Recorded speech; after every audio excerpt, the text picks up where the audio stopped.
Hey guys, I'm home and I'm ready to read. Anna, things are working out, sort of. There's been good news for James, Lexi's back to being nice, and Peter's part of our class again. But it's hard to stay positive when Mr. Terupt is about to have brain surgery. I get scared when I think about it for too long, and I think about it all the time. That and my mom. Danielle's words crushed me. I didn't get mad at her, though. In a way, I felt sorry for her. I know she wants to be my friend, but her family doesn't want that to happen. That's got to be hard. This time, I talked to Mom about it as soon as I got home that day. Mom, Danielle said her family disapproves of you, and that you and Charlie will never be allowed to get married. Whoa! Slow down, Anna, Mom said. First of all, Charlie and I aren't looking to get married. Second of all, I know their family disapproves of me. My jaw fell open. Sit down, honey. I sat at the kitchen table across from Mom. She had been looking over the mail and drinking a cup of coffee, cream and sugar, when I burst in on her. Mom explained. Here's the stuff we've been waiting on. Charlie and I went to school together. When I ended up pregnant with you, he didn't treat me kindly, just like everyone else. In fact, one day he got me so upset that I kicked his truck. I put that dent in the door. I could see my mom reliving those painful memories as she spoke. He's actually apologized to me for how he behaved back then. But why would Charlie say he's sorry if his family disapproves of you? I asked. Danielle's parents and grandparents are pretty old-fashioned and religious, just like my parents, who didn't find a way to be accepting of me and my situation all those years ago. They still can't. For a second, I wondered about my mother's mom and dad. I've never met them. Were they really that unforgiving? Or Danielle's? I think Charlie just went along with everyone else when we were teenagers, but now he's ready to think for himself. It's always good to make up your own mind, Mom said. So I have Mr. Terupt to thank.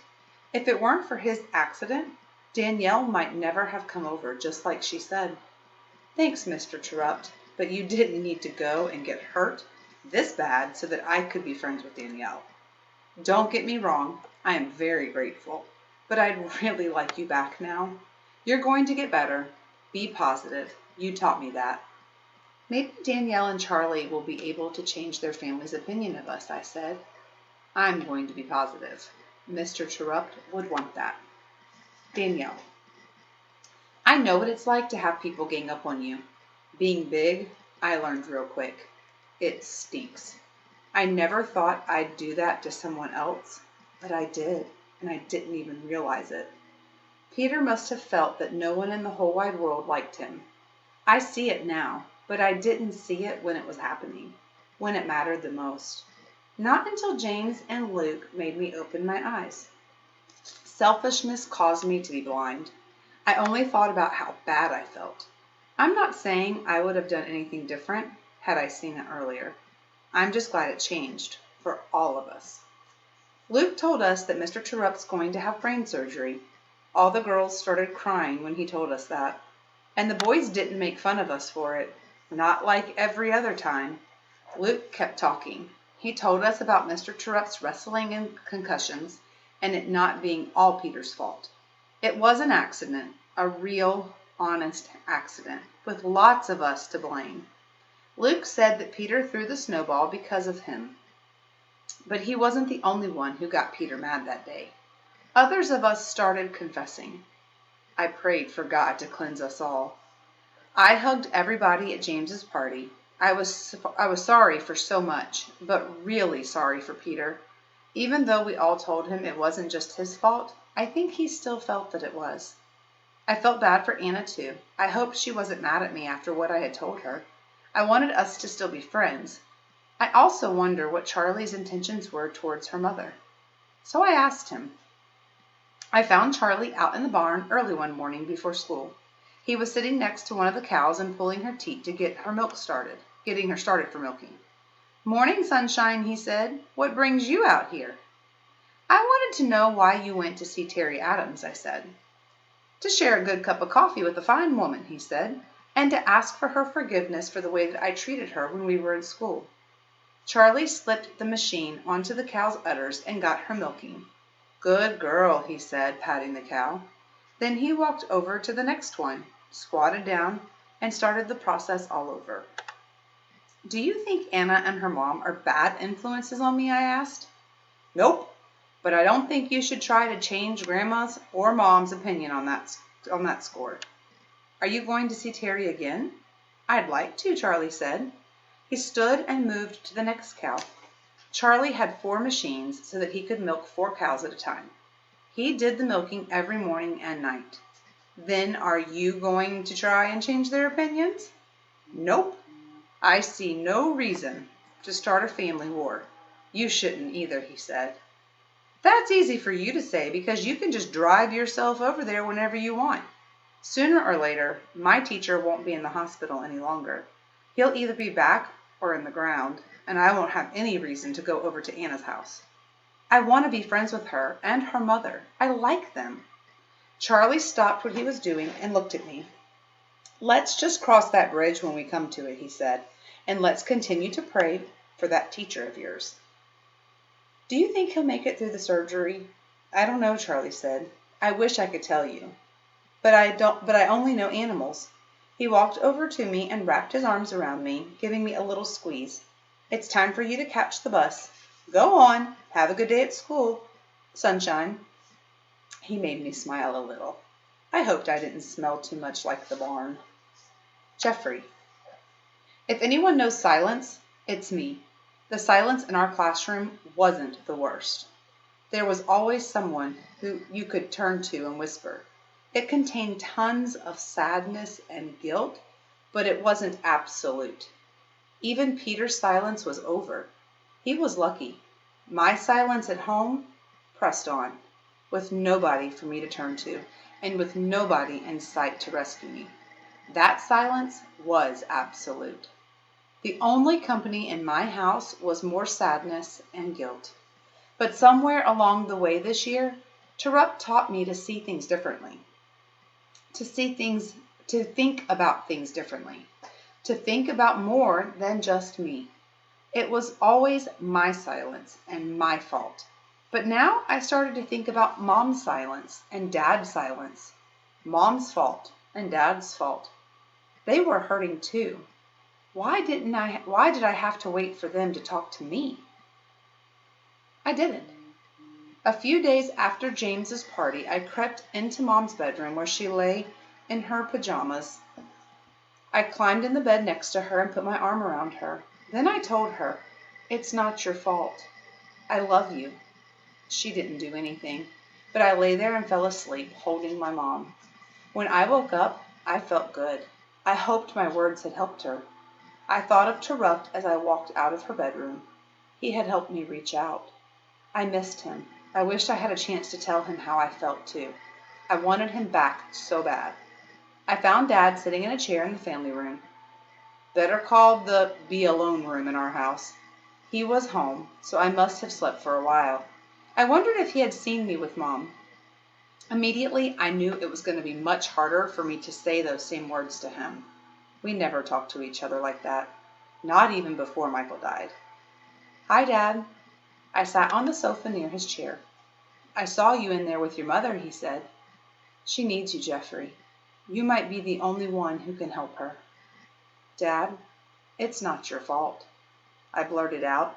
He didn't say anything. I knew my words had surprised him, that they hit hard. I got up and I went over and I hugged him. "I love you," I said. I let go after a few seconds and headed out of the room. "It's not your fault either," Dad said, before I was gone. I heard his voice breaking up as he said it. I felt that good feeling again and thought of Terupt. I thought about what my dad had said about Mom needing me. I didn't know what else to do, so every day after school, I started going home and resting next to her in bed. It felt like the right thing to do. I tried. Terupt taught me to do that. May. Jessica. Act 11, Scene 1. Welcome to the hospital waiting room, where every face is a concerned face. Who knows what's on the minds of these worried people? They keep busy in different ways. Some read, a few watch television. One lady, she knits. Enter us, the kids from room 202. We sat quietly, kind of looking around, anxiously awaiting the outcome of Mr. Terup's surgery. Was it even okay to talk? I wondered. A lot of other people from school sat waiting, hoping for Mr. Terupt. Miss Williams and her red-haired secretary, Miss Barton, waited. Mr. Loomis and Mr. Ruddy sat and waited. Everyone at school liked Mr. Terupt. That was just another testament of him. Technically, today was a school day, but Mrs. Williams helped us make arrangements to be here. I can't make this a school-sponsored field trip, she told us about a week ago. At that point, we knew when Mr. Terup's surgery had been scheduled, and Miss Williams realized that our entire class planned to be there. I can't have all of you climb onto a bus and just be taken to the hospital, she said. Our parents can drive us there, Anna suggested, and we can help each other with rides. I like that idea, Miss Williams said. Then you can leave when you want, or not go at all, if you'd just rather not. I thought about Jeffrey. Mrs. Newberry, Miss Kelsey, and Mrs. Warner also came. The school was able to provide substitutes for their classes, but not everyone's. I expect all the teachers would have been there if it weren't a school day. That was when I realized that Mr. Terupt didn't have any family present. Not one person. I thought about his desk back in their classroom. Every teacher has family pictures on his or her desk. Not Mr. Terupt. And there were only 2 flower arrangements in his hospital room. One from Mrs. Newberry and one from Snow Hill School. But no mom or dad were sitting next to his bed. How had I missed that? Not one family picture? Not one family member visiting or waiting next to me? Did he even have any family? I wondered. Had my mother noticed and not said anything? Had any of my classmates had these same thoughts? All of a sudden, there was so much I didn't know about my beloved teacher. I just wished that he'd open up more and give me a chance. I heard Mrs. Newberry say, she was talking quietly to Mrs. Williams. He was beginning to get close to me. I don't know what he's so afraid of, or what he's hiding, Miss Williams added. I just wanted the chance, Miss Newberry said. I care about him so much, and so do these kids. He better pull through. I heard Miss Newberry's voice crack. Miss Williams put an arm around her. They were quiet. I suddenly had a lot of unanswered questions going through my mind, but none of them mattered if Mr. Terupt didn't make it through the surgery. How long will this operation take? Anna asked. She didn't realize that she had blurted that one out until she met our startling looks.